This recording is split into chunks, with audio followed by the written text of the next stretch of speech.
Bom, pessoal, vamos continuar aqui para a gente fechar aquela mini introdução que a gente está vendo de relatividade geral, né? Então, vou só lembrar umas coisinhas que a gente viu na última aula. Né? Uma das coisas mais importantes, pessoal, que vocês vão ver é a noção da derivada direcional, tá? Essa derivada direcional, ela depois se transforma em um monte de estrutura matemática bastante complicada, sabe? Mas, fundamentalmente, é isso, é a derivada direcional, né? Então vocês vão ver formas diferenciais, vão ver derivações, vão ver fibrados tangentes. Mas, assim, de certa forma, são só maneiras que os matemáticos encontraram para catalogar as estruturas e as características em torno desse objeto, certo?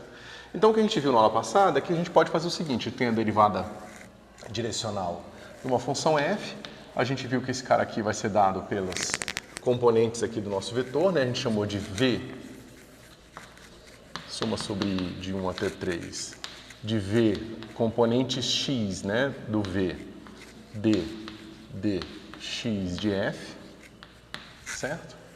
Mas a gente viu que a gente podia muito bem calcular a derivada direcional de outra forma. A gente podia pegar a mesma função f, calcular um novo sistema de coordenadas, né? Então, a gente vai fazer, no novo sistema de coordenadas, a gente viu que esse cara aqui, de 1 até 3, V do novo sistema de coordenadas, as suas componentes, del f, linha, del x, del wi, certo? Ou seja, a estrutura é a mesma, você faz a derivada parcial da função, né? A diferença agora é que a minha função f' de w nada mais é do que a minha função f, só que agora da transformação de variável, né?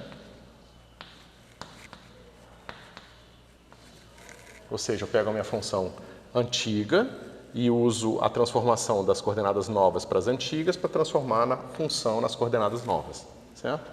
Novamente, vocês vão ver isso em geometria diferencial com um monte de nome especial, mas assim, na prática, são operações fáceis de entender, né? Por mais que depois você vá ver o nome dessas estruturas aqui variando, tá certo? Outra coisa que vocês talvez possam se conectar esse cara aqui é quando vocês virem a questão do formalismo lagrangiano-hamiltoniano. No formalismo lagrangiano-hamiltoniano, você já parte do pressuposto que você já fez isso aqui. Você já começa com a sua lagrangiana, a sua hamiltoniana, escrita em novas coordenadas, que você não especifica quais são, mas você chama de coordenadas generalizadas, tá certo? Mas fundamentalmente é a mesma coisa. Você pode começar da cartesiana e escrever em coordenadas generalizadas. Fazer essa troca de variável direto nas equações de Newton é mais difícil, e escrever de partida o problema em coordenadas quaisquer, né, facilita o seu problema e te dá o formalismo lagrangiano-hamiltoniano. Ok? Nós vimos a relação entre esses dois caras aqui, né? Então, só para lembrar, a gente tem que o nosso x vai ser dado por esse mapa, que leva coordenadas w em x, né? Então, esse cara aqui é o meu gama x, e o meu w é dado por o meu gama w, né? Que leva coordenadas x em w, certo? E é por isso que eu estou fazendo essa transformação aqui. E dito isso, a gente pode agora escrever quem é o VW, certo?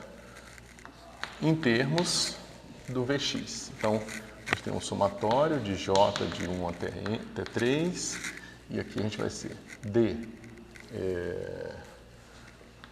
gama WI, DXJ, VXJ. Certo? Então, você pode agora usar essa matriz, que nós mostramos bonitinha na aula passada, a gente fez um caso particular dela. Você usa, né, eu botei o somatório junto porque a aplicação da matriz no vetor te dá as novas componentes, certo? Então, te dá a lei de transformação das componentes, ok? A gente sabe que a derivada do x em relação ao w te dá a inversa desse negócio aqui. Então, vocês veem facilmente que esse cara pode ser escrito assim, certo? A gente também fez isso na aula passada, né? E aqui vai ficar del gama x e del w j vx vwj, certo? Então, você vê que tanto faz de onde você partiu para onde você está indo. A transformação é sempre igual, certo?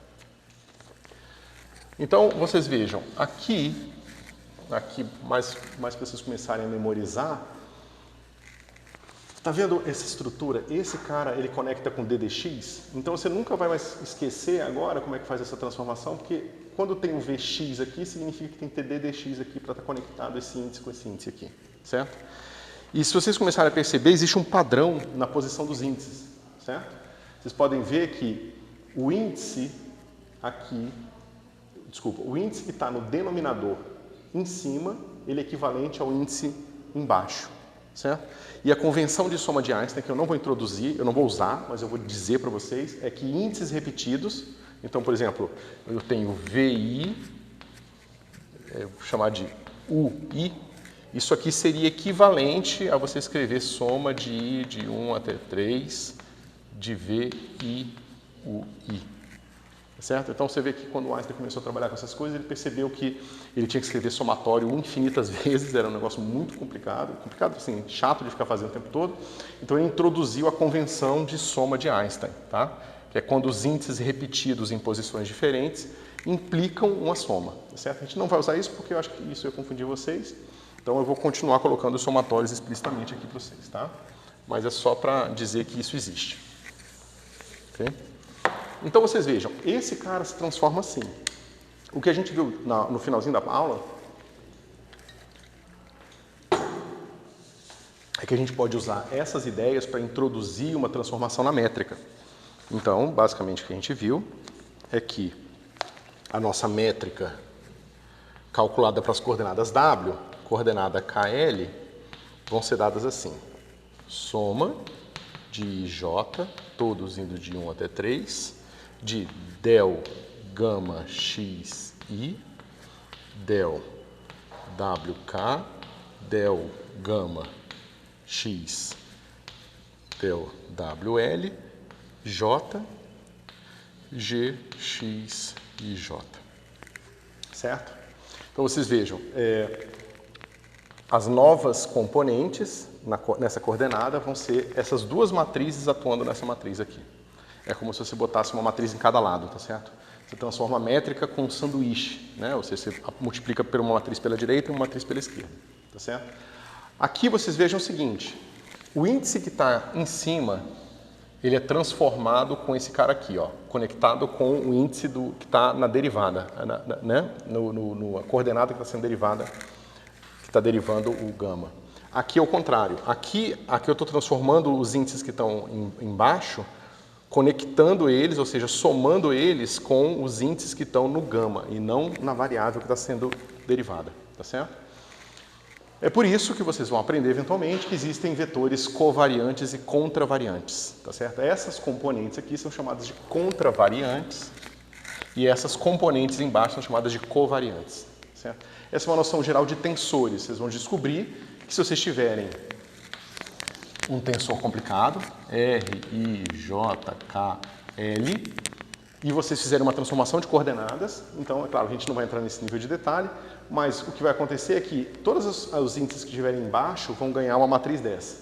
Vai ganhar uma matriz para esse, uma matriz para esse, uma matriz para esse, e o índice que está em cima vai ganhar uma matriz dessa, tá certo? E aí você vai saber a lei geral de transformação de qualquer tensor, ok? Mas, novamente, isso aqui é só uma transformação de coordenadas que muda a maneira que eu represento o objeto geométrico. O objeto geométrico, fundamentalmente, é o mesmo, mas agora está representado em coordenadas diferentes, tá certo? Por que o Einstein foi atrás disso? Porque ele queria encontrar uma maneira de representar a física que fosse independente disso, certo? Ou seja, como é que eu posso escrever uma física que não dependa do sistema de coordenadas que eu estou usando? Se vocês forem avaliar o que a gente faz na mecânica newtoniana, por mais que a gente possa fazer ela de forma geral, ela é muito enviesada na direção das coordenadas cartesianas, né, onde as coisas são mais simples, né?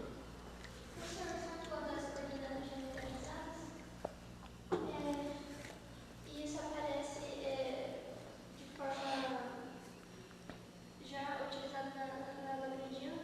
Na newtoniana, um certo sistema tem um certo grau de liberdade, só que você tem mais coordenadas do que o tanto de grau de liberdade. Então, essas coordenadas generalizadas seria o tanto de coordenadas suficientes para você descrever aquele sistema?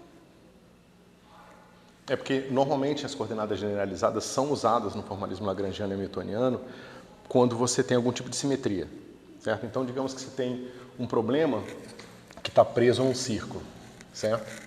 Você pode descrever a posição de uma partícula que está presa num círculo, imagina um arame e uma rosquinha presa nesse arame. E aí você quer saber como é que essa rosquinha se movimenta por causa da gravidade. Então você solta ela vai fazer tipo um oscilador harmônico, certo? O ponto é, se você calcular x de t e y de t, você não vai perceber a simetria do problema, que é que x de t ao quadrado mais y de t ao quadrado, por definição, está fixo no raio aqui R. Você não percebe essa simetria, né?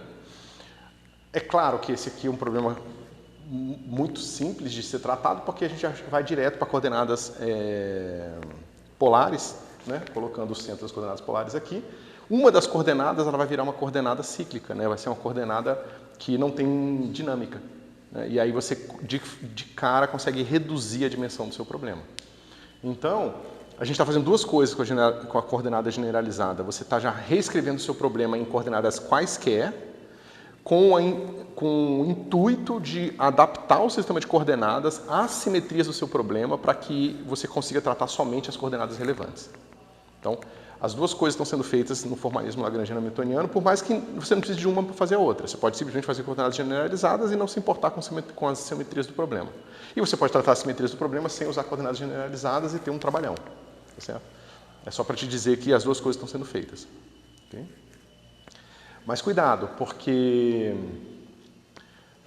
não sei se você já viu ou ouviu falar disso, você tem uma lagrangiana ou uma hamiltoniana, certo? Se sua lagrangiana fosse zero, a sua lagrangiana não pode ser zero, mas como é que eu posso dizer isso? Sem falar de hamiltoniana. Imagina que você faz uma lagrangiana que é só termo potencial, só termo cinético. Então a sua lagrangiana é somente mv² sobre 2. Certo? Aquele termo de potencial é zero. Esse cara é uma partícula livre, são linhas retas, certo? E se eu te disser que é sempre possível você escrever o seu problema num sistema de coordenadas onde aquilo é verdade? Esse é o que a gente chama de formalismo de Hamilton-Jacobi. No formalismo de Hamilton-Jacobi, você escreve o seu problema em coordenadas especiais, onde o problema é trivial. Todas as coordenadas são triviais. Todas as coordenadas são constantes do movimento, certo? Então, não tem nada muito especial em você reduzir a dimensão do seu problema. Isso pode ser, é claro que é uma conveniência, porque isso te ajuda a resolver o problema. Ela explicita uma série de características especiais do seu problema, mas não faz com que o seu problema tenha menos dimensões de fato. Eu estou falando isso porque quando você quantiza esse tipo de teoria, você tem que tomar cuidado com o que você está fazendo, porque essas dimensões extras que você pode simplesmente jogar fora, elas podem ser relevantes quando você está na quantização, certo? Só para te dizer que não tem nada muito especial nessa redução, ela pode ser feita sempre, certo? Tem, claro, que uma série de coisas a serem discutidas nesse fazer sempre, porque é o tipo de transformação de coordenadas que você precisa fazer para trazer a sua lagrangiana para uma forma simples assim, pode ser bastante não trivial. Tá? Envolver transformações que dependem do tempo explicitamente, que são transformações mais complicadas. Né? Mas é só para te dizer que essa perspectiva ela precisa de um pouco de cuidado.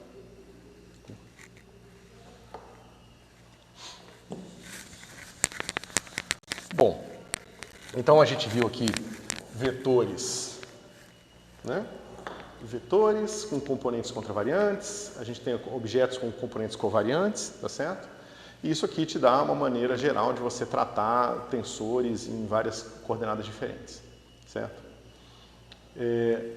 O que a gente pode agora ver é o quanto que as equações de Newton mudam se nós escolhermos fazer uma coisa mais complicada. Ou seja, se a gente escreve as equações de Newton em coordenadas quaisquer, né?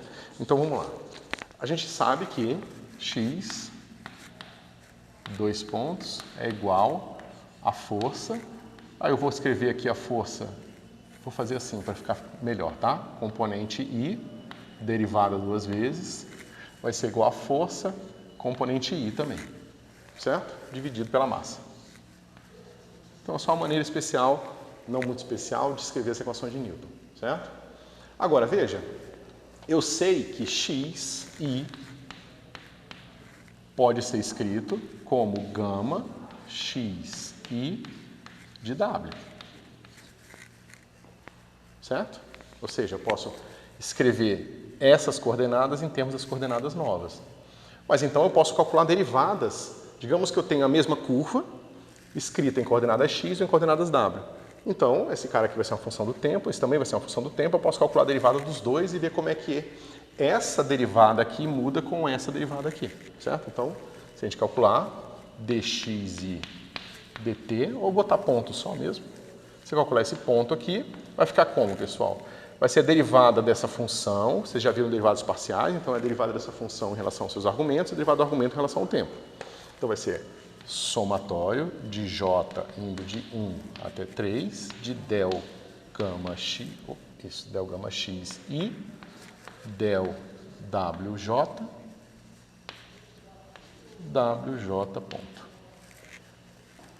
Certo? Então, novamente, a tangente de uma curva está se transformando, tá vendo? Essa aqui é a tangente da curva nas novas coordenadas e essa aqui é a tangente da curva nas antigas coordenadas. Olha esse cara aqui, ó. Espera aqui, esse aqui. Essa aqui é um vetor nas coordenadas antigas e essa é a tangente nas coordenadas antigas. Olha como é que ele se transforma. É a mesma lei de transformação daqui. Tá certo? Então é outra coisa que vocês vão ver em geometria diferencial. Vetores podem ser pensados como a noção de tangente a um ponto.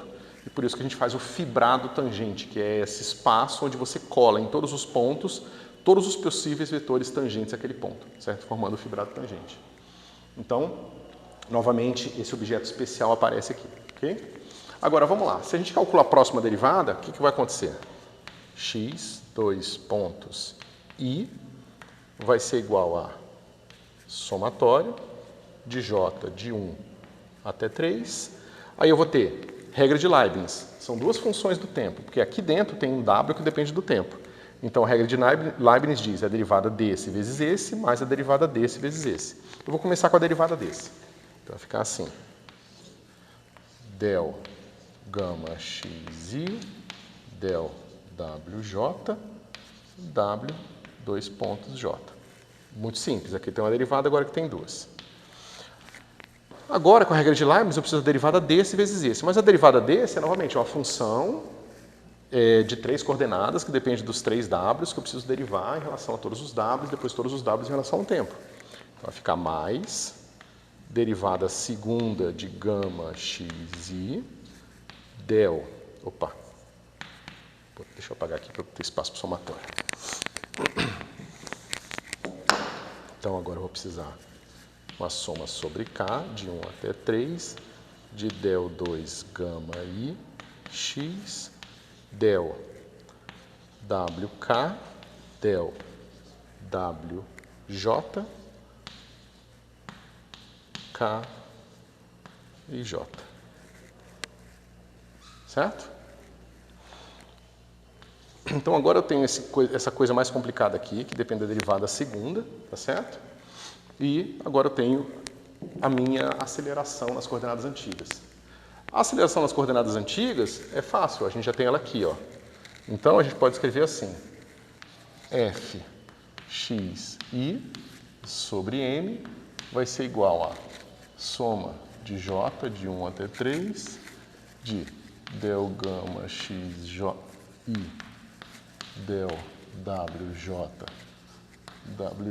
ponto mais soma de k de 1 até 3 de del 2 gama x del wk del wj vezes wk ponto wj ponto. Certo? Então, eu tenho aqui os meus vetores todos. Só que veja, esse cara aqui, ó, ele se transforma como um vetor, porque ele está aqui, né? Ele é simplesmente a componente de um vetor. Então, eles têm que transformar assim como esse cara aqui se transforma, ok? Então, eu posso aplicar essa matriz nele para pegar as componentes da minha força nas coordenadas W, certo? Então veja, se eu aplico essa matriz num vetor, ela me dá as componentes do vetor nas novas coordenadas, certo? Então, se eu aplico aqui, eu vou ter simplesmente... Eu escrevo tudo? Ah, meu Deus. Deixa eu fazer... Eu vou escrever tudo, tá? Então vai ficar assim. Soma de I de 1 até 3 do gama W, K já foi, L, del, X, I, F, X, I sobre N, certo? Então eu só peguei essa matriz aqui, que é essa mesma matriz aqui, e esse cara aqui me deu o meu F, W, L sobre a massa. Ok? Agora eu aplico no lado direito aquilo lá, né? Porque eu apliquei aqui, eu apliquei no lado esquerdo. Deixa eu ver se eu fiz besteira. Não, tá certinho. Agora eu aplico ali no lado direito.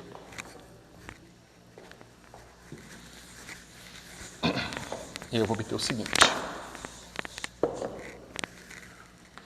A força nas coordenadas W vai ser igual a...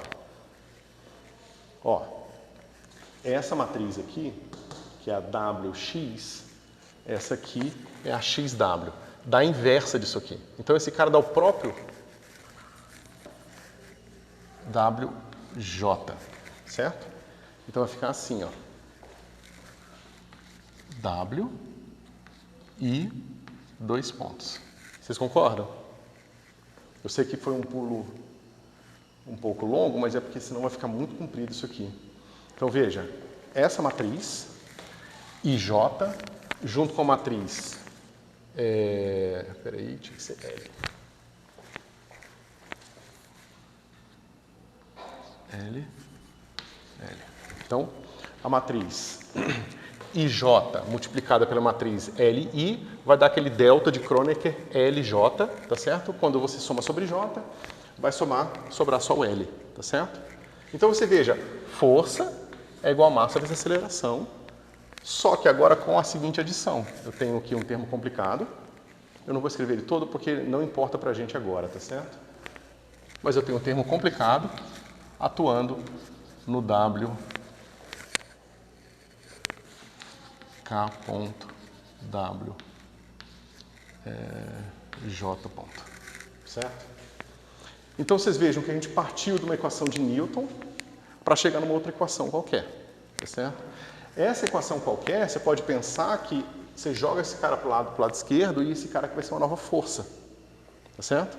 Essas são aquelas forças fictícias que a gente viu, que a gente obtém quando você escreve o seu sistema, no seu problema num sistema de coordenadas diferente, tá certo? Mas isso mostra pra gente que existe uma, como é que se diz? Uma noção mais geral de movimento livre, de movimento inercial, tá certo? Então o movimento inercial ele não vai ser aquele que vai ter aceleração igual a zero, certo? O movimento inercial vai ser aquele onde a única coisa que você tem é isso aqui, certo? Aí você pode se perguntar, bom, mas esse cara aqui é só um retrato da presença das novas coordenadas, tá certo? Mas o que vocês precisam entender é que essas transformações de coordenadas, a gente está transformando uma coisa cartesiana em uma coisa cartesiana em outro sistema de coordenadas, tá certo? Mas você poderia estar transformando um problema com uma curvatura. Quando você coloca a curvatura, isso aqui tudo fica muito mais complicado, mas as estruturas são as mesmas, tá certo? Só que aqui, ao invés de você ter só o objeto que vem das transformações de coordenadas, que são essas derivadas segundas aqui, você vai ter uma coisa chamada símbolo de Christoffel, tá certo? O símbolo de Christoffel te diz basicamente como o seu universo está curvado, comparando como que vetores mudam quando você leva ele de um ponto para o outro do seu espaço, tá certo? E a presença da curvatura aqui não pode ser removida por uma transformação de coordenadas. A transformação de coordenadas ela consegue remover um pedaço desse tipo aqui. mas ela não consegue remover o símbolo de Christoffel. Então, quando você vai para um problema com curvatura, você passa a ter agora que resolver essa equação mais complicada. Mesmo quando você não tem força nenhuma, você tem que resolver essa equação desse jeito aqui. E essa equação vai ser chamada equação da geodésica. Você pode mostrar que existe um princípio de mínima-ação, assim como lagrangiana e hamiltoniana, que se você extremiza a distância entre dois pontos, ele te dá a equação da geodésica. Assim como quando você extremiza uma lagrangiana, você tem as equações de Newton. Tá? Essas coisas estão todas intimamente associadas. Ok? Outra coisa que vocês vão ver que vai acontecer aqui é que quando vocês calcularem essas equações, calcularem essas expressões aqui, no caso com curvatura, esses termos aqui com derivada segunda, eles implicam em termos não lineares.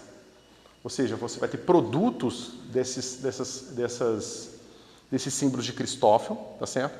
O que vai tornar a relatividade geral uma teoria não linear, tá certo? Então, uma teoria não linear é uma teoria em que eu tenho um corpo aqui, certo? Aí eu aplico uma força aqui. Aí, agora eu vou pegar esse mesmo corpo, força 1, certo? Agora eu pego esse mesmo corpo e aplico uma força F2. A pergunta é, qual é a força resultante aqui? F1 mais F2. Certo? Então essa aqui é a força resultante. Vou botar um R minúsculo. Uma teoria não linear é uma teoria que você aplica uma força, você obtém uma coisa. Você aplica outra força, você obtém o resultado relativo àquela outra força. Se você aplica as duas ao mesmo tempo, você não tem mais a soma das forças. Você tem uma função complicada. Ou seja, uma teoria não linear, em vez de você ter que a força resultante é a soma, na teoria não linear, a força resultante pode ser uma função G complicada das duas forças. F1, F2. Que não é mais simplesmente a força, a soma, tá certo? Então, você não pode, digamos, isolar parte do seu problema para pensar. Você precisa pensar tudo ao mesmo tempo. Então, as coisas ficam extremamente mais complicadas. E é por isso que a gente não tem, até hoje, uma maneira geral de resolver as equações de Einstein. A gente não pega as equações de Einstein e resolve o caso geral, como a gente faz muitas vezes em mecânica, né? A gente precisa resolver caso a caso, com simetrias, né? Com reduções do problema de alguma forma ou de outra, tá certo?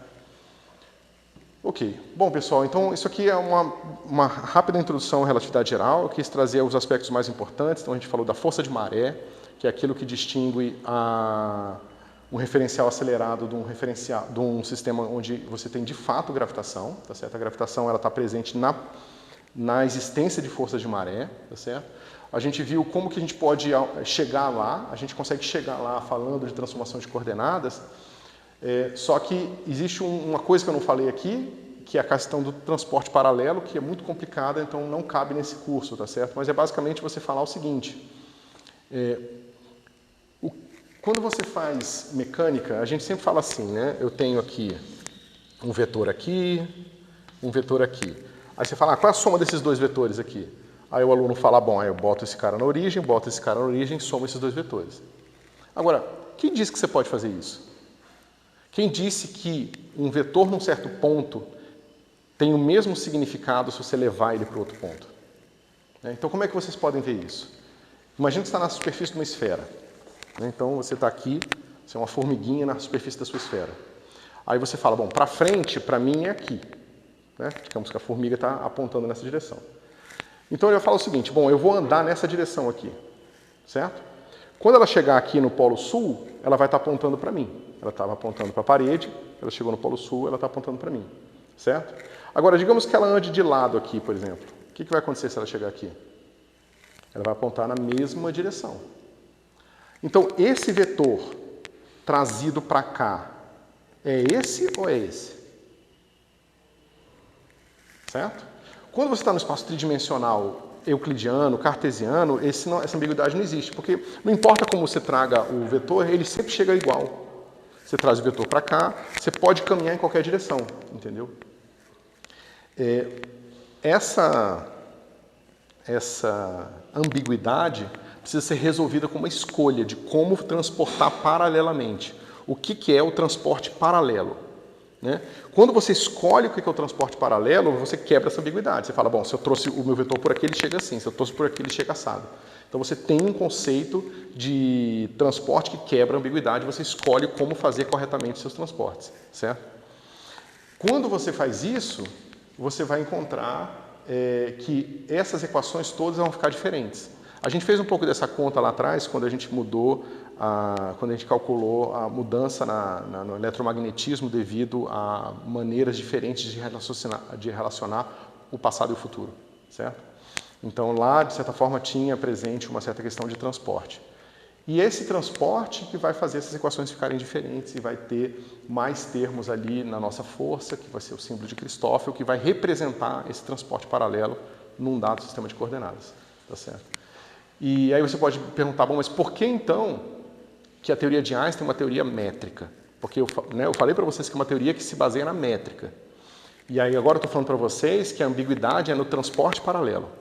Aí você se pergunta o seguinte, se eu pego dois vetores aqui e calculo a projeção desse vetor em relação a esse aqui, então o produto interno, nesse ponto do espaço, eu obtenho um certo valor, né? Módulo desse, cosseno do ângulo.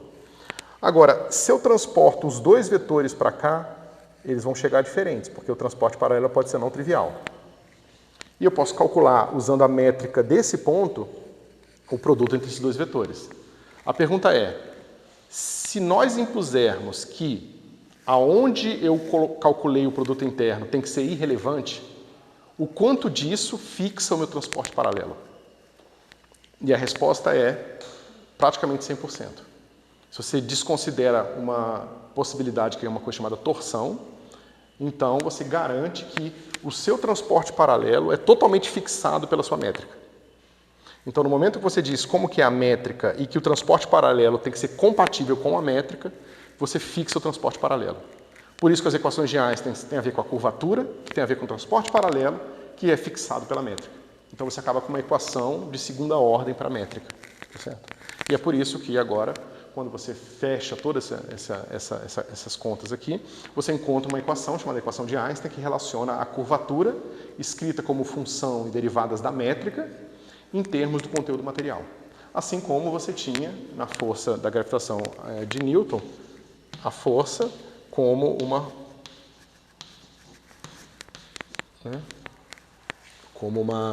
função do conteúdo material. Tá certo? Essa equação aqui não é a mais apropriada para se relacionar com as equações de Einstein. Na verdade, as equações que eu encontrei para vocês para o ΔF que são. Certo? Então, é uma coisa esquematicamente assim. Tá certo? Então, as forças de maré estão associadas com a matéria dessa forma aqui.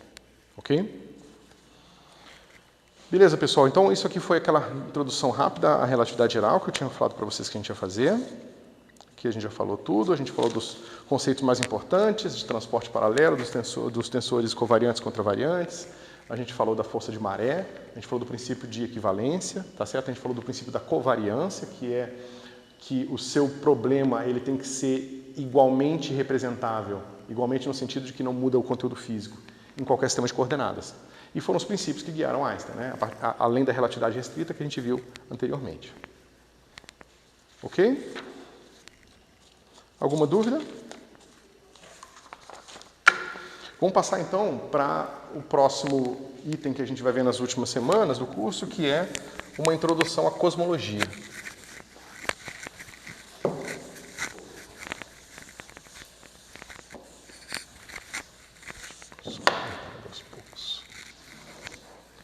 Bom, então,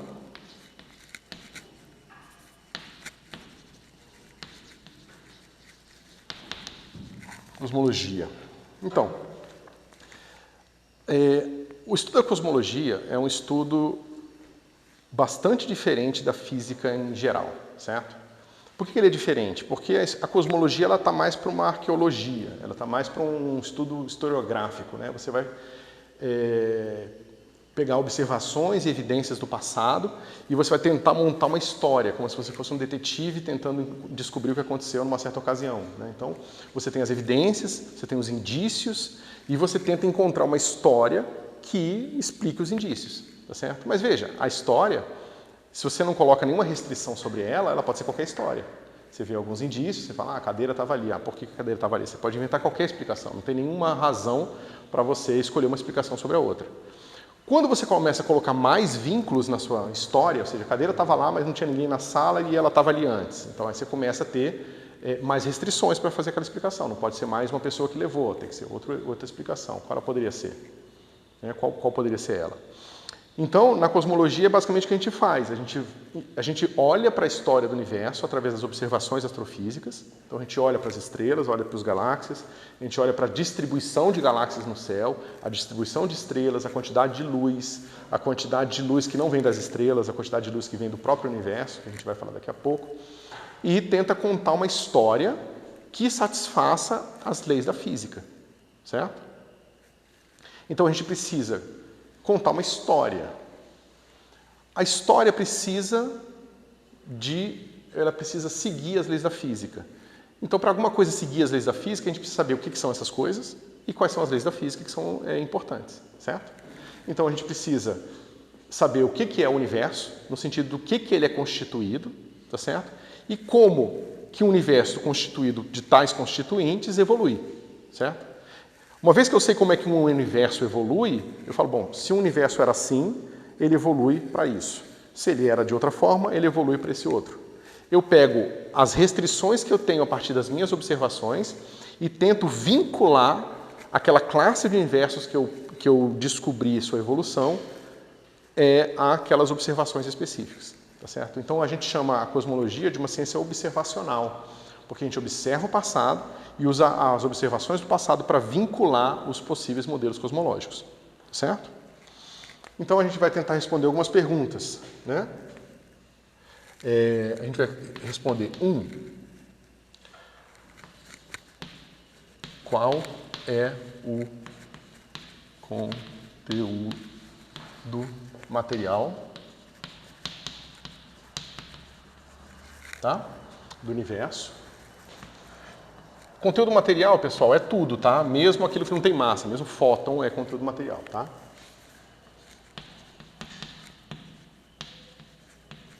Ok? A gente vai tentar responder aqui 2, que é como ele afeta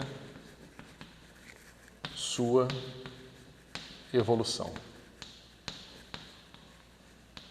Então a gente fala, bom, do que o universo é constituído? Aí você fala, bom, de tudo aquilo que a gente conhece que existe. Mas não é tão simples assim, porque o universo, ele é a estrutura maior que a gente tem para descrever. Então a gente precisa saber o que é importante para descrever aquela escala, ou seja, conteúdo material em grandes escalas, assim como quando a gente vai descrever um fluido num copo d'água, né, a água a gente descreve como um fluido e não como uma coleção de moléculas de H2O. Né? Porque a escala apropriada para descrever aquele fenômeno é uma escala em que o comportamento coletivo das moléculas é tal que uma descrição de fluido já é suficiente. Tá certo? E no universo é a mesma coisa. Então, de certa forma, aqui quando a gente quer se perguntar sobre o que é o conteúdo material do universo, a gente quer saber qual é o conteúdo material do universo e qual é a descrição mais razoável para esse conteúdo nas escalas do universo, ou seja, nas escalas onde a dinâmica do universo é relevante. Certo? E, finalmente, quais são os processos físicos? Mas eu vou deixar isso para escrever depois, porque a gente vai focar nesses 2 itens agora primeiro, certo? Então, vamos lá.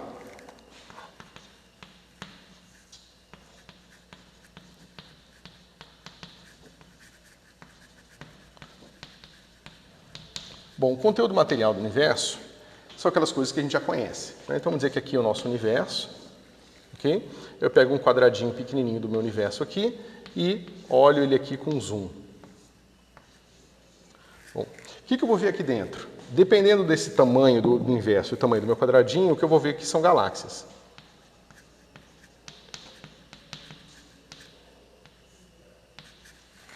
Né?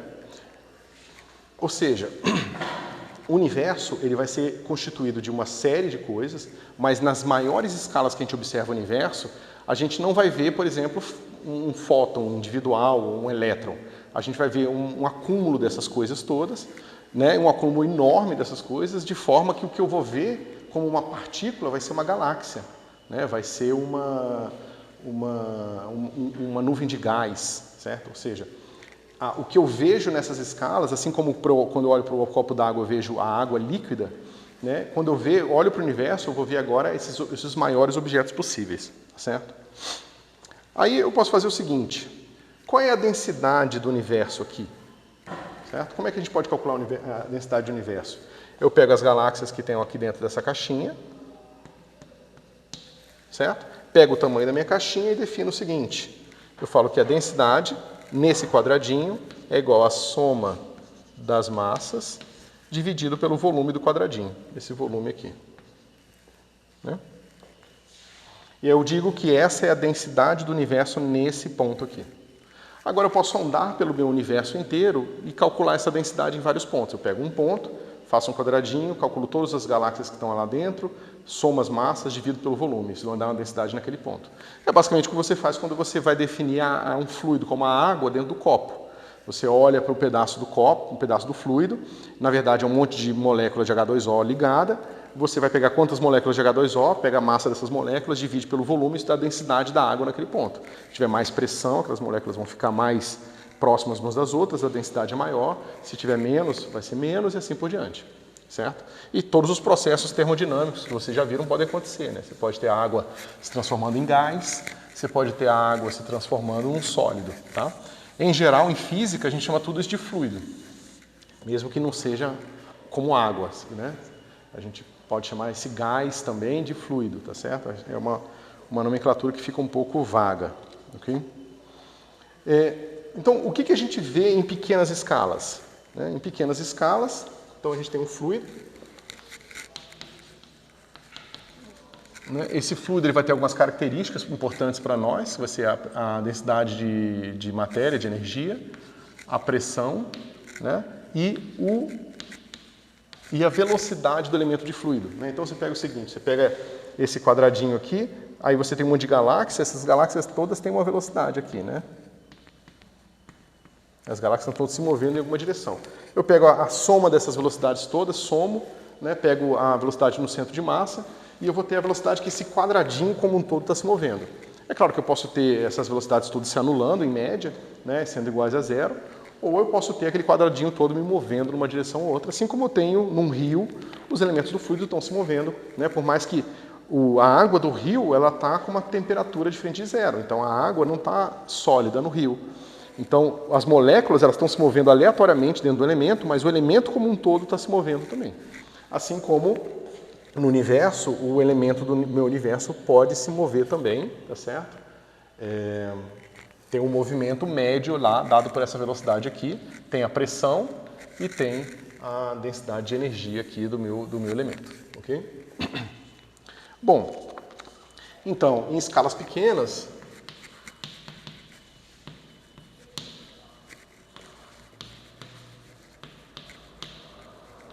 nós temos estrelas, mas as estrelas a gente vai ver dentro da nossa galáxia.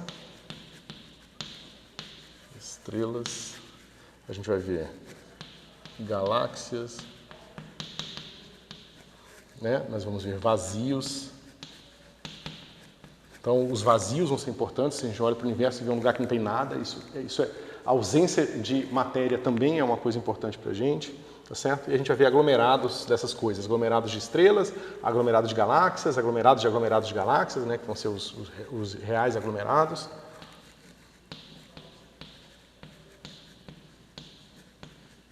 A gente vai ver gás. Né? Então a gente vê tudo isso aqui em pequenas escalas. Isso aqui, tudo aqui o pessoal da astrofísica estuda, tá certo? Para a gente, esses elementos eles podem ser importantes quando eles têm características especiais, porque eles nos servem como âncoras para a gente entender a cosmologia. Mas o estudo da sua natureza intrínseca é o estudo que se dá na na astrofísica. Tá certo? Então tem um cara lá de astrofísica que é especializado em estrelas compactas, são um tipo especial de estrela. Tem um cara que é especializado em aglomerados de galáxias do tipo não sei das quantas. Né? Então, esse trabalho é extremamente importante para a cosmologia, porque a gente se vale da compreensão do funcionamento desses objetos aqui para fazer cosmologia, mas não é o que a cosmologia faz. A cosmologia ele coleta essa informação toda e usa ela para contar essa história do conteúdo material como um todo, tá certo? Então, a gente em grandes escalas,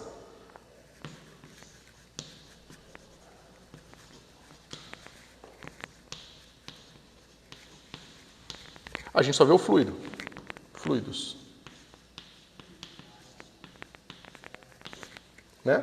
Então é como a gente tivesse naquela situação, tem um líquido, esse líquido tem várias moléculas lá dentro, em pequenas escalas eu vejo todas elas, mas em grandes escalas eu vejo só aquele líquido médio. Então eu tenho uma água suja lá, sei lá, uma água com sal, com açúcar. Então ela vai continuar sendo um líquido, vai ter certa viscosidade, certas respostas à mudança de temperatura, pressão, né? Então eu vejo como uma entidade só, né? Por mais que em pequenas escalas ela possa ser vista como constituída de várias coisas, tá certo? Então vocês vejam que o estudo da cosmologia é um estudo que é muito próximo da teoria cinética e da termodinâmica. Né? Então os mesmos tipos de coisas que acontecem na termodinâmica vão acontecer na cosmologia. Então, por exemplo, se eu tenho um gás que é muito diluído, né? Então ele está gasoso, né? Então, por exemplo, o vapor de água, então ele se comporta como um gás. Se eu começar a comprimir esse negócio, ele vai se transformar num líquido. Então você vê que eu vou ter uma transição de fase que vai passar de uma descrição de gás para uma descrição de um líquido. Na cosmologia é a mesma coisa. A gente começa com um universo que é constituído de elétrons, prótons, fótons e as interações fundamentais todas. Né? Mas quando ele esfria, essas coisas vão se transformar em outras. Então a partícula do presente no meu universo, que era o próton, digamos lá no começo, passa a ser a galáxia. É como se eu tivesse uma transição de fase. O universo passa por uma transição de fase. Ele tem a fase gasosa, ele tem a fase, se você quiser voltar mais atrás, vai ser uma fase que ele vai ser constituída de quarks e gluons. Né? E a hora que esfria o suficiente, constituído de prótons e nêutrons. Na hora que esfriar o suficiente, constituídos de nuvens de gás mais densas dessas coisas. Quando essa nuvem de gás colapsa em estrelas, galáxias, né, você vai ter então que as partículas vão ser as estrelas, as galáxias e assim por diante. Então é o que a gente precisa fazer na cosmologia, entender a transição entre essas escalas todas e entender como que você faz essa descrição em termos de pequenas e grandes escalas. As duas coisas vão ser importantes. Okay?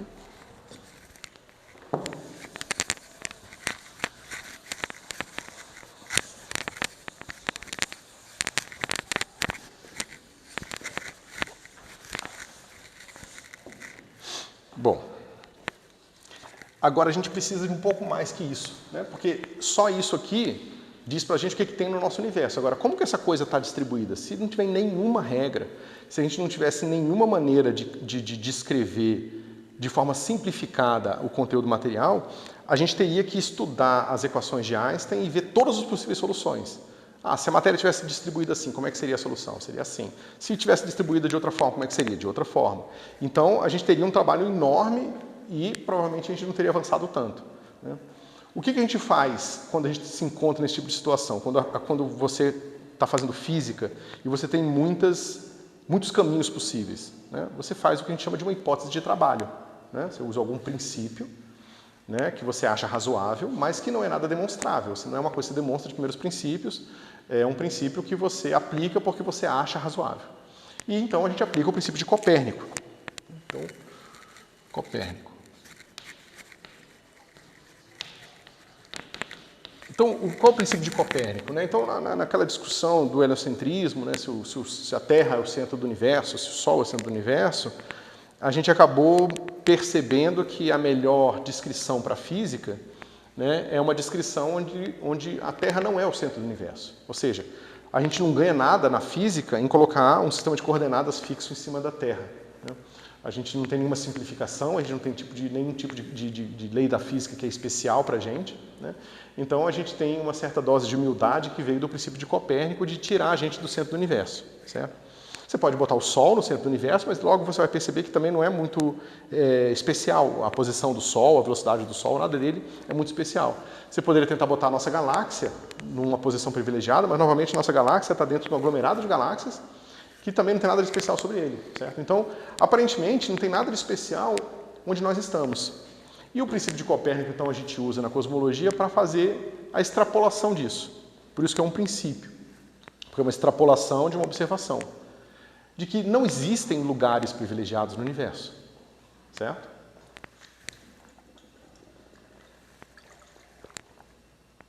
Mas o que isso quer dizer? Se não existem lugares privilegiados no universo, o que isso quer dizer na prática?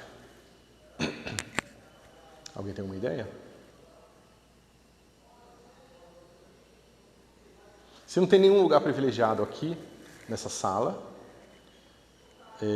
o que isso diria sobre as cadeiras, por exemplo? Se não tem nenhuma cadeira especial na sala, não tem uma cadeira mais confortável que as outras. Que elas são iguais, né? Porque no momento que uma é diferente, ela pode ser pior ou melhor, né? Ou seja, se ela é diferente em algum sentido, certo? Então, quando a gente diz que o universo não tem lugar privilegiado, significa dizer que o universo também é igual. Mas em que sentido ele pode ser igual? Porque ele não é igual em todos os pontos. Se eu olhar para essa sala, aqui eu tenho ar com uma densidade muito mais baixa, ali eu tenho uma cadeira, uma mesa com uma densidade muito maior. A madeira é muito mais densa que o ar. Então, o meu universo, claramente, ele é diferente aqui daqui. Porque aqui ele tem madeira, aqui ele tem ar. Então, o meu universo ele não pode ser igual em todos os pontos no sentido mais simples. Ele tem que ter algum outro sentido mais complicado, certo? Qual é esse sentido?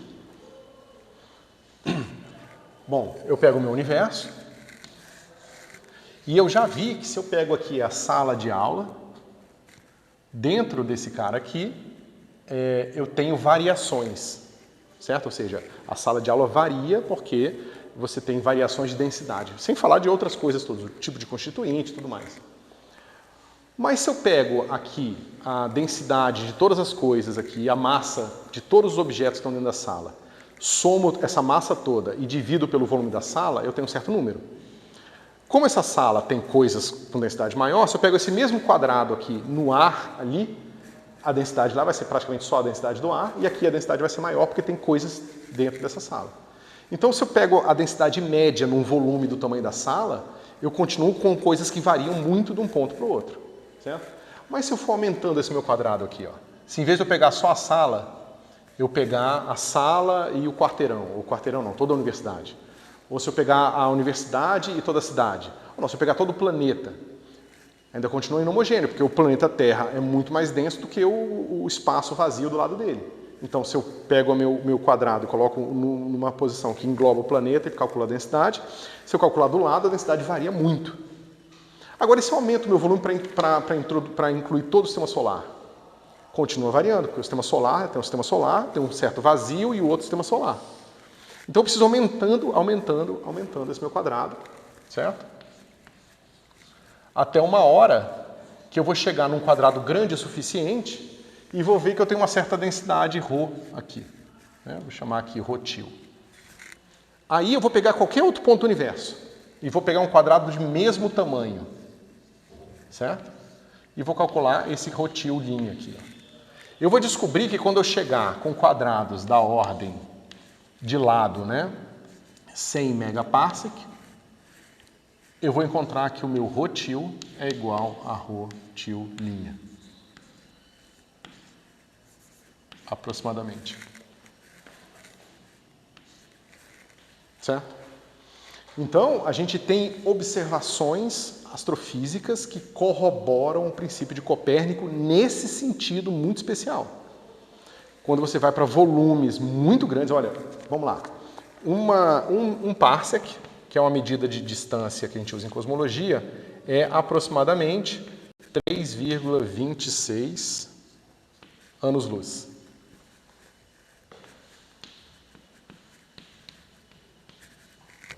Certo? Então é grande pra caramba. Um parsec. Um megaparsec é 1 milhão de parsecs.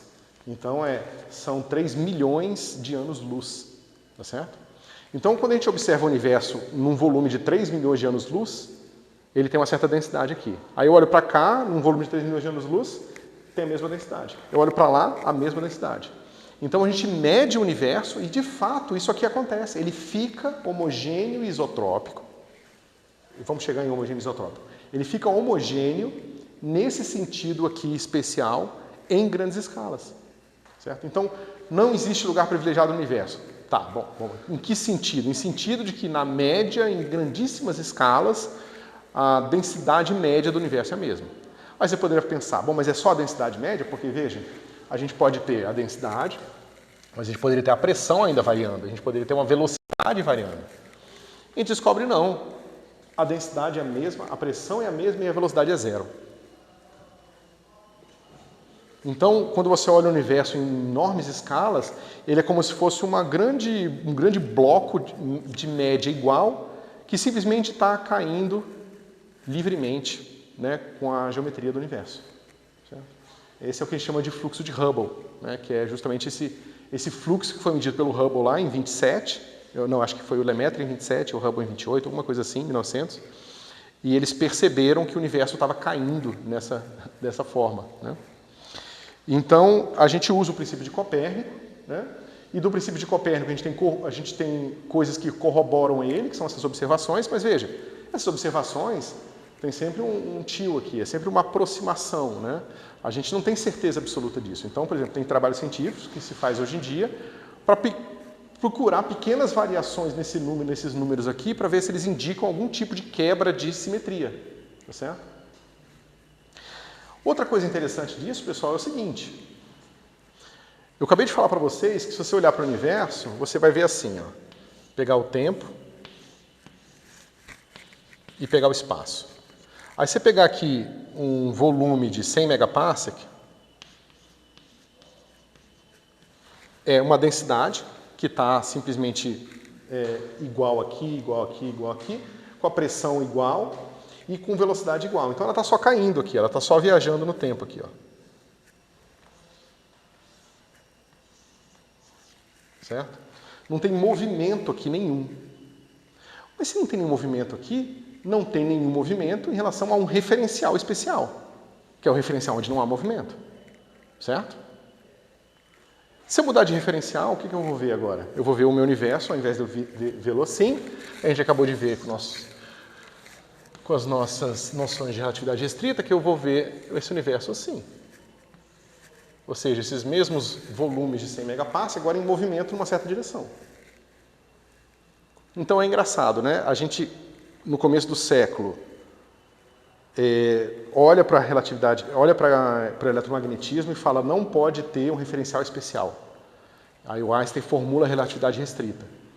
A relatividade restrita mostra para a gente que não tem um referencial inercial especial. Todos eles são equivalentes, certo? E então não tem éter. Aí da relatividade geral, da relatividade especial, sai a relatividade geral. A relatividade geral nos permite fazer cosmologia. A gente começa a fazer cosmologia e descobre que tem tipo um éter. Ou seja, existe um referencial especial. É o referencial onde o universo está parado. Qualquer outro referencial, esse universo, em média, ele está em movimento. Então existe o referencial especial, que é o referencial de Hubble, né? Que é o referencial onde você vai ver esses enormes blocos do universo caindo livremente, sem se movimentar. Certo? Então a gente deu um círculo completo entre a não existência do éter para uma coisa que não é o éter, mas se comporta de uma forma similar. Né? Ou seja, existe um referencial especial. Tanto existe esse referencial que a gente consegue hoje medir a nossa velocidade em relação a ele.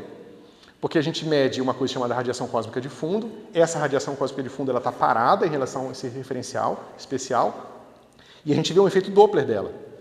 Aí a gente olha para ela, vê o efeito Doppler e fala, então a gente está com velocidade tanto em relação ao éter. Então aquilo que o Michelson Morley tentaram encontrar, a gente encontrou. É claro que não é a mesma coisa, mas a gente, de certa forma, encontrou aquela velocidade especial que eles queriam encontrar. Certo? Bom.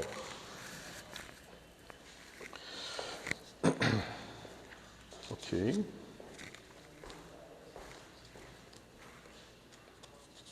Alguma dúvida? Alguma coisa que vocês queiram perguntar? Deixa eu tomar uma água aqui.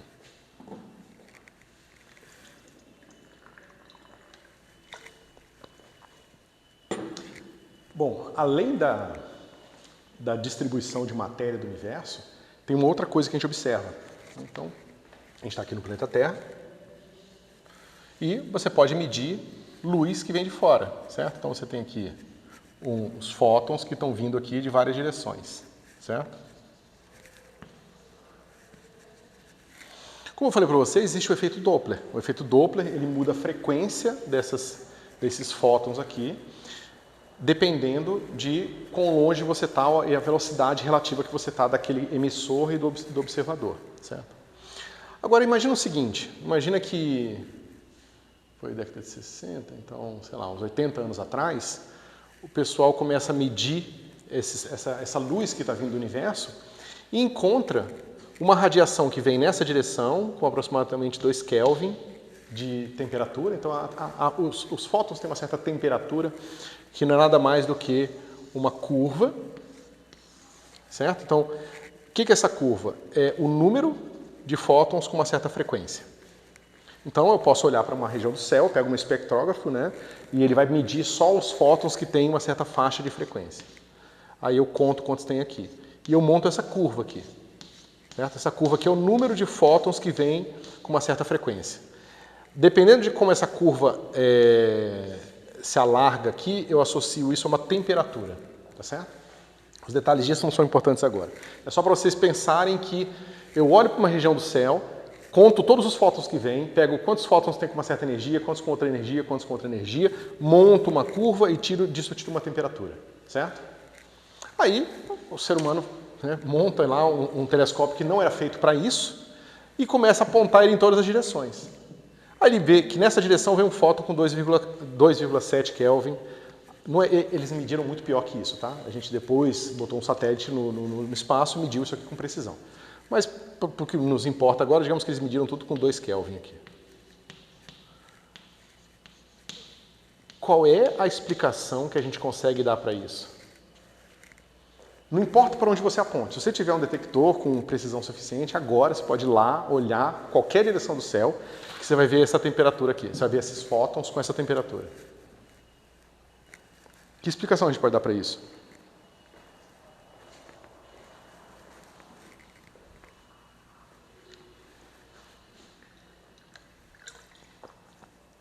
Por que a gente está recebendo radiação eletromagnética vinda de todas as direções possíveis com a mesma temperatura? A gente poderia estar cercado de um gás. Digamos que a gente está cercado, nós estamos, né, o planeta Terra ou o sistema solar, está cercado com um gás, esse gás todo está à mesma temperatura, esse gás, porque tem uma certa temperatura, ele emite luz e a gente vê essa luz, esses fótons, né, essa radiação, e a gente está vendo. Mas se a gente consegue descartar isso? Porque se fosse um gás em torno do planeta, ou do sistema solar, a gente veria efeitos deles, digamos, não sendo afetados pelo que está atrás deles. Então, digamos o seguinte, eu tenho uma nuvem de gás aqui.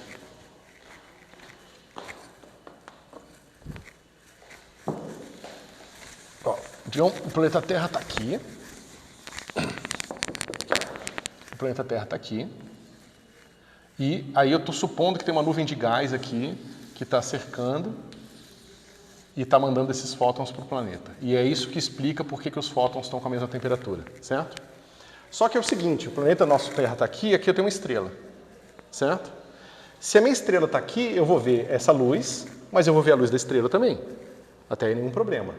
A questão é, digamos que não é uma estrela, digamos que é uma nuvem de poeira, tá certo? E eu estou vendo essa nuvem de poeira aqui. Okay? Por que eu estou vendo essa nuvem de poeira? Porque tem uma galáxia que ilumina ela. A galáxia ilumina a poeira, essa imagem chega para mim e eu vejo essa poeira iluminada por essa galáxia aqui, certo? Se a luz que está chegando em mim agora vem dessa nuvem, essa luz não pode ter sido influenciada por essa nuvem de poeira. A luz tem que ser independente da nuvem de poeira, certo? Porque a nuvem de poeira está atrás. Certo? Mas quando eu olho para essa nuvem de poeira e percebo que ela está aqui e olho para esses fótons que estão vindo nessa direção, eles estão sendo modificados pela essa nuvem de poeira. Então, aí você poderia falar, então, na verdade, esse gás aqui ele tem que estar atrás. Né? Tem que estar atrás desse cara aqui. Mas aí você consegue ver modificações nesses fótons que vêm de cada vez mais distante. Então você vai ter que jogar eles para longe da gente, certo? Você joga e você percebe que essa luz toda ela tem que vir dos primórdios do universo. Elas têm que vir, essa luz tem que vir antes do começo da formação de estrutura, certo? O que aconteceu nesse momento é que a gente já tinha o conhecimento do universo em expansão, então a gente já estava vendo que, ao invés de fazer isso, na verdade o nosso universo estava fazendo uma coisa um pouco diferente, né? Ele estava fazendo isso aqui, ó. Aqueles 100 megaparsecs, eles estavam ficando cada vez maiores, esses volumes estavam crescendo. Mas se eles estavam crescendo, significa que antes eles eram menores. Só que o que acontece com o gás quando você aumenta a densidade dele? Aumenta a colisão ali, aumenta a temperatura dele, aumenta a energia cinética média dos seus constituintes, né? E se eu faço um gás de planetas com muita temperatura, esses planetas vão se quebrar todos, as estrelas vão se bater, vão se quebrar. Então eu não consigo ter um gás no passado, longínquo, com estruturas, porque essas estruturas são destruídas pela própria densidade, pela própria colisão entre as entidades materiais, né? Então, novamente, pessoal, a gente está contando essa história, a gente está procurando uma maneira de fisicamente explicar o que a gente observa, né? Então, só fazendo esse parênteses para falar que o que eu estou fazendo agora para vocês é contando uma história consistente com a física e com aquilo que a gente observa, e não uma detecção direta daquilo que eu estou afirmando para vocês, certo? Então, tá. A gente volta no passado e, certamente, se as coisas têm uma certa densidade hoje, essa densidade era maior. Se essa densidade era grande, significa que agora eu estou num passado quente o suficiente para não formar nem átomo mais pesado. Digamos que na hora que você forma um átomo mais pesado, eles batem um no outro, quebra e fica só o próton. Para quebrar o próton, a energia é muito mais alta. A gente pode voltar mais para o passado, onde o próton vai ser quebrado. Mas vamos ignorar isso por enquanto, vamos pensar só no próton. Então a gente tem agora um universo que é um monte de próton, e se eu tenho energia suficiente para quebrar os átomos, eu vou ter energia suficiente para não deixar o próton agarrar um elétron. Então, se eu tenho um monte de próton sozinho e um monte de elétron sozinho, eu não tenho mais um gás neutro, eu tenho um gás ionizado. E um gás ionizado é um plasma. O que acontece no plasma, né? Então, agora eu tenho aqui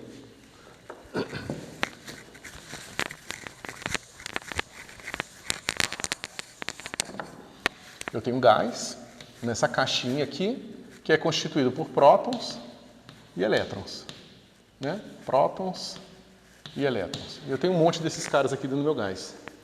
O que acontece com a luz aqui dentro? Ela fica quicando nesses caras, igual aquele jogo de pimbolim. Ela não consegue andar, ela fica presa aqui. Ela bate num próton, aí depois bate no outro, depois bate no elétron e fica andando aqui, presa nesse gás ionizado, tá certo? E onde está mais denso, a luz está mais quente, porque ela está batendo mais. Onde está um pouco menos denso, a luz está um pouco mais fria. E então eu tenho variações da temperatura da luz, ou seja, o tipo de fótons que eu vou encontrar aqui traça a maneira que o meu universo estava naquela região. Então, se a minha região era mais densa, tinha mais prótons e elétrons, mais quentes, então o fóton ali estava mais quente. Se aqui estava menos denso, aí ele estava mais frio aqui. Então, tem essa variação natural na frequência, nas energias dos meus fótons, certo? Agora, veja, agora o meu universo expande, né? Eu estou pensando agora, eu pensei hoje, aí eu voltei para o passado, onde isso aqui estava acontecendo, e agora estou retocando o vídeo de novo do passado para o futuro. Então eu estou vendo o que vai acontecer quando ele evoluir daqui para cá. Vai chegar uma hora que a densidade aqui vai ser baixa, e as energias médias, a energia cinética desse gás vai ser pequena. Então vai acontecer de que o próton vai agarrar um elétron e vai formar um átomo de hidrogênio aqui. Um átomo de hidrogênio neutro, chama de HI. Certo? Então, esses caras vão começar a se formar. O nome desse processo que a gente chama de recombinação.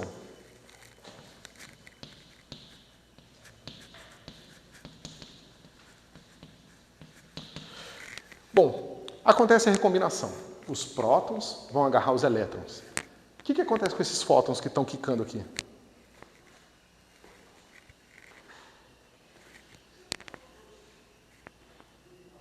Viajam livremente.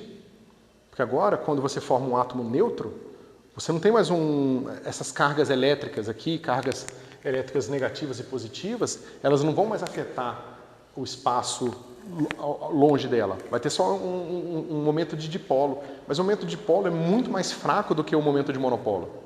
E como o momento de dipolo é muito fraco, basicamente essa luz começa a viajar livremente. Certo? Então veja, vamos lá.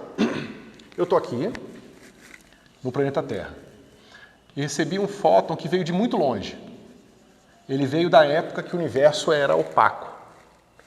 E ele carrega a temperatura do universo tal como ela era aqui. Né? Vou chamar de TA. E agora eu olho para esse universo, eu olho na outra direção e eu tenho TB. Ou seja, esse cara aqui é um quadradinho lá no passado ionizado que esfriou e lançou, e os fótons viajaram livremente. É como se nesse momento da recombinação você tivesse tirado uma foto do universo. Exatamente uma foto, porque uma foto é você jogar um monte de fóton em uma coisa e pegar os fótons de volta e gravar em alguma coisa, numa CCD, numa placa fotográfica, no que quer que seja. Aqui é a mesma coisa. O universo tinha uma certa distribuição de matéria. Na hora que o universo fica neutro, esses fótons viajam livremente e a gente observa eles agora. Assim como quando a gente tira foto de alguma coisa, os fótons viajam praticamente livremente daquilo que você está tirando a foto até a câmera fotográfica, que registra, então, a disposição dos fótons, as suas temperaturas e as suas cores, por isso que a gente tem imagem e tudo mais. Então, aqui é a mesma coisa. A questão é, por que a gente mediu 2 Kelvin vindo daqui e 2 Kelvin vindo daqui?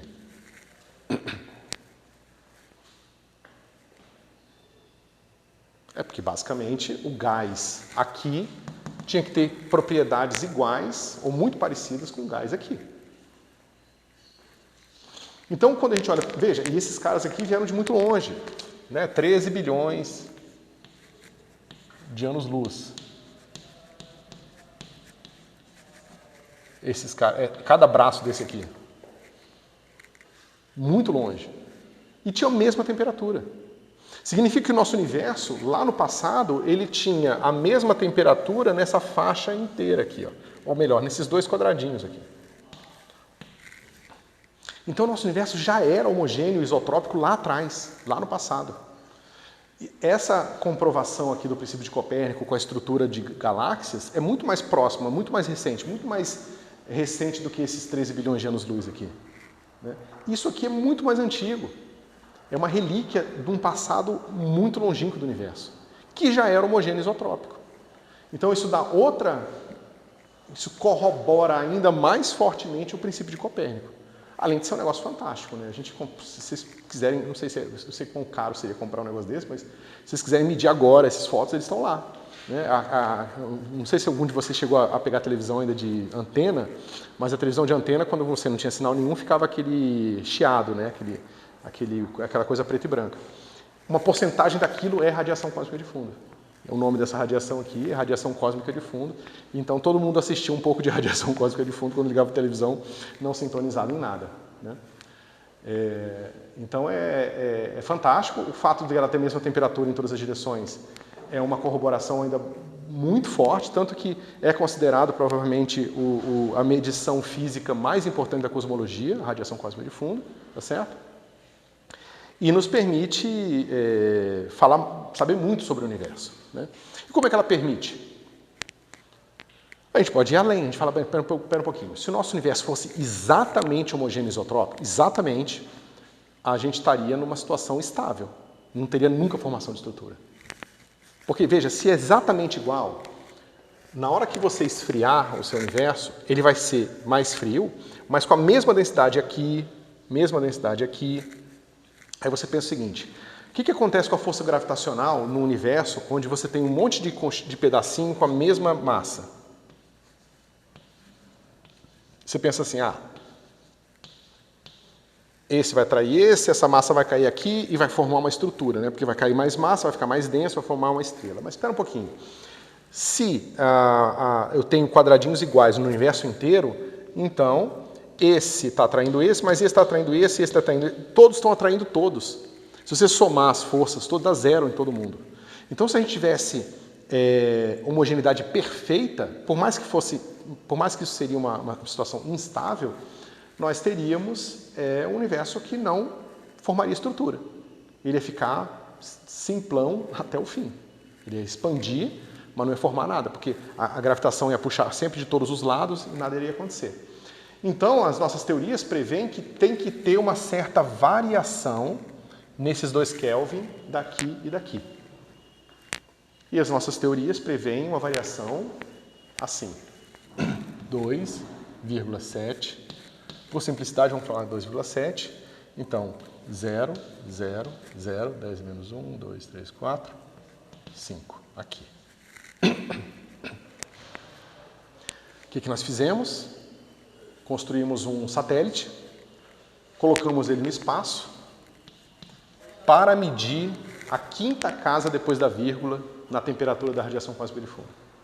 Então a gente fez isso, fez lá com o satélite WMAP primeiro, o próprio COBE, que foi o primeiro satélite que ele foi feito para medir essa temperatura aqui, ele mediu essa variação aqui, mas de uma forma não muito precisa, e o WMAP da década de 90 foi o primeiro que realmente conseguiu medir a 5ª casa depois da vírgula aqui.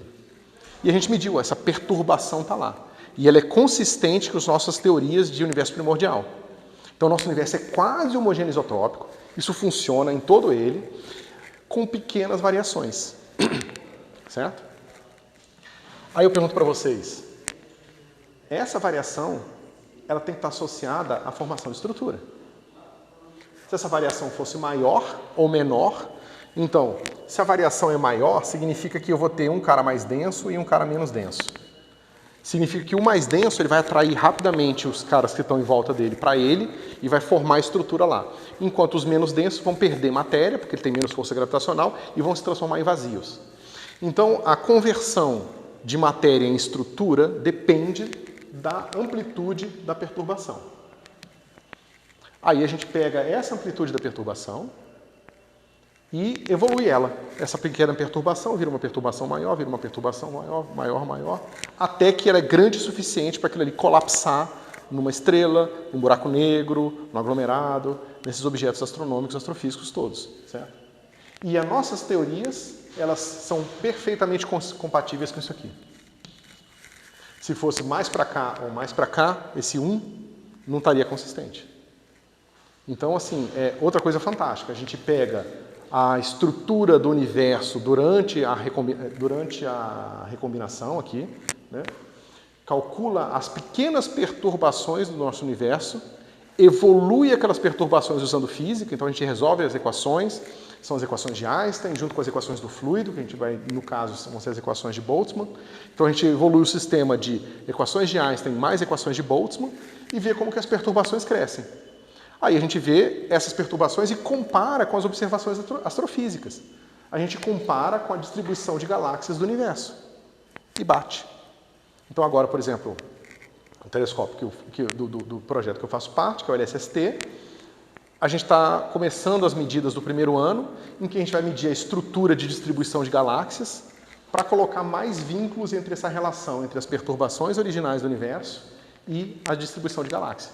Porque se as perturbações tinham um certo padrão, esse padrão ele tem que ser preservado na distribuição de galáxia. Ou seja, digamos que eu olho para o universo, aí eu vejo que tem uma densidade maior aqui e uma densidade maior aqui com uma certa distância especial R aqui. Então tem maior densidade aqui, um padrão R, lá na radiação cósmica de fundo. Agora eu olho para as galáxias e vejo a mesma distância R para aquele instante do tempo e encontro a mesma coisa. Eu encontro o mesmo padrão. Se eu tinha mais matéria aqui, eu encontro mais matéria aqui. Isso é o que a gente chama de função de 2 pontos, a função que calcula a correlação entre a quantidade de matéria em 2 pontos separados do universo. Tá certo? E isso aqui tudo é consistente. Mas tem muito trabalho a ser feito. Então, vocês imaginam a dificuldade que é você partir do modelo que descreve isso aqui até o modelo que descreve isso aqui. Então, a gente tem que prever a distribuição de galáxias do universo, dado um certo modelo, pega esse modelo, junta com os dados e encontra quais são os melhores parâmetros para aquele modelo explicar aquela distribuição de galáxias. E a gente descobre o quê? A quantidade de fótons que existem no universo, a quantidade de elétrons, a quantidade de prótons, né? A gente descobre a pressão, a velocidade do som, como que esses caras estão se propagando, como é que esse fluido está composto, né? E isso dá para a gente uma maneira direta de observar a melhor história que explica as observações que a gente vê, certo? Bom, deixa eu ver onde nós paramos. Alguma pergunta? Então, agora a gente começa a entrar numa coisa um pouquinho mais técnica, depois nas próximas aulas eu vou falar de algumas equações mais importantes, a equação de Friedman, né, como que a relatividade geral mostra que o universo está em expansão, né, como que ele tem que estar em expansão praticamente sempre, né, como qualquer outra solução seria instável, mas vamos só entrar aqui com alguns detalhes. Então, a gente pode pensar o seguinte, ρ é a densidade média do seu universo inteiro. Então, eu vou integrar sobre o volume do universo, então VU, tá certo? Eu vou pegar a minha densidade, ponto a ponto, d3x, eu não sei se já viu integrais múltiplas, mas isso aqui é só basicamente uma integral no volume, tá? Não é nada demais. E eu divido isso aqui pelo volume do universo, ok? Então, isso aqui é a densidade média. Lá no passado, essa densidade média ela vai estar ligada a esses 2 Kelvin aqui. Você vê que eu nem preciso fazer uma média num volume muito grande para esse cara sumir, né? Porque é uma perturbação pequena esse 0,0001 aqui, certo? Então, eu posso definir a minha densidade média, ok? O que vai acontecer é que eu posso calcular a densidade menos a densidade média, ou seja, eu quero saber o quanto que a densidade num certo ponto difere da média, dividido da média, pela média. Então isso aqui dá uma diferença relativa, tá certo? Isso aqui vai te dar uma porcentagem, de certa forma, claro que você pode tirar um módulo aqui para ter porcentagem. É em quantos por cento a densidade de fato do ponto difere da média, tá certo? Só que veja, se eu coloco o meu universo aqui, esse ponto X, é esse ponto aqui, é o ar. Como eu falei para vocês várias vezes, ali é a madeira, ali é, né? Então essa densidade aqui ela não é boa, porque essa densidade é uma densidade microscópica, né? O que a gente precisa, na verdade, é definir uma densidade em R. Certo? Essa densidade em R, ela é parecida com essa aqui, mas ela é 1 sobre o volume de uma esfera de raio R, vezes a integral do ρ na esfera de raio R, centrada em X. Tá certo? É uma esfera de raio R centrada em X. D3x. Então, o que eu estou fazendo? Eu estou pegando que a densidade num certo ponto é a soma de toda a matéria dentro dessa esfera, dividido pelo volume da esfera. Certo? É isso aqui. Ok? Se eu calculo agora o meu delta ρ R sobre ρ barra como sendo ρr menos ρ barra sobre ρ barra, então eu tenho que a densidade média num certo volume de raio R menos a densidade média no universo como um todo vai ser dado essa perturbação aqui. Então a teoria que a gente vai trabalhar mais importante na cosmologia é a teoria de perturbação, em que a gente consegue calcular a evolução daqueles Δρ sobre ρ ali. Como que perturbações no universo evoluem, tá certo? E como que isso começa? Porque a gente precisa dar um começo para essas perturbações, né? A gente fala, tudo bem, você tem uma pequena perturbação, ela vai evoluir e vai formar estrutura, mas de onde que vem esse cara? O que vocês acham? Como é que a gente pode explicar isso aí? Porque assim, não tem muito do que a gente possa fazer a princípio. O universo começou de um certo jeito e daí? Como é que eu posso dar uma explicação de como o universo começou?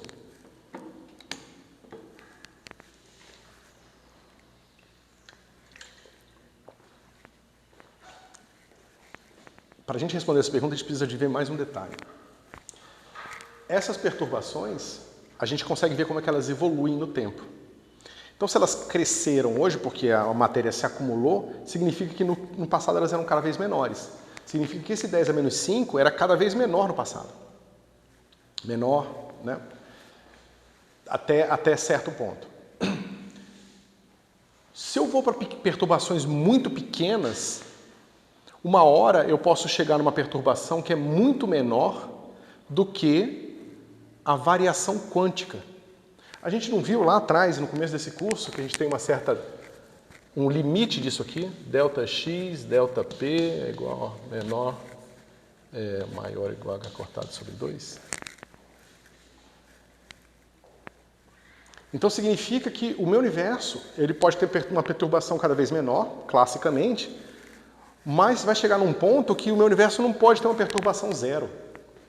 Se eu vou voltar para o passado, e lá no começo do universo eu tenho que ter uma perturbação mínima, que é a perturbação quântica do universo.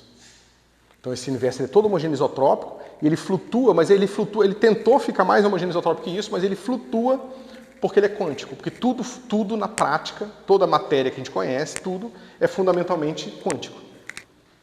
Aí a gente se pergunta, será que eu consigo explicar esse cara aqui com isso aqui? E aí foi justamente o que o Mukhanov e o Chibisov fizeram na década de 80. Eles mostraram que as perturbações quânticas do universo primordial explica exatamente esse 10 a menos 5 aqui. Então, a gente conta a história do universo incluindo esse fato. Então a gente volta e fala, de onde que vêm as perturbações iniciais? Quem foi que semeou o universo tal como a gente vê hoje? As perturbações quânticas do vácuo. O vazio, aqui no sentido do vazio, é a ausência de perturbações. Não é o vácuo no sentido do vazio de matéria, a ausência de matéria, mas é a ausência de perturbações. Quando você estuda matéria condensada na física, você descobre que, ao invés de você tratar os elétrons e os prótons, você estuda as variações da estrutura cristalina, e essas vibrações são os fônons, e você quantiza eles, e você tem uma teoria quântica perfeitamente viável para essa estrutura. Na cosmologia é a mesma coisa, a gente está quantizando os fônons das perturbações desse universo homogêneo isotrópico perfeito. E quando você quantiza e você encontra um vácuo para elas, isso te dá previsões muito, muito curiosas. Esse 10 a menos 5 aqui, ele é basicamente uma função P de K, que vai ter uma coisa do tipo K elevado a ns menos 1. Aí você poderia pensar, bom, mas isso parece uma previsão bastante genérica, é só uma lei de potência. A nossa teoria de universo primordial prevê um número muito particular aqui, prevê 0,96 ou 97. Quando a gente mede esse número aqui usando as observações de radiação quase profunda, a gente obtém exatamente 0,96, 0,97. Então é uma previsão quântica não trivial que a gente consegue observar com bastante detalhe nas observações. Certo? Bom, pessoal, acho que agora a gente pode parar, porque a gente vai falar agora, começar a falar das equações de Friedmann depois, assim por diante. E é isso. Alguma dúvida, alguma pergunta?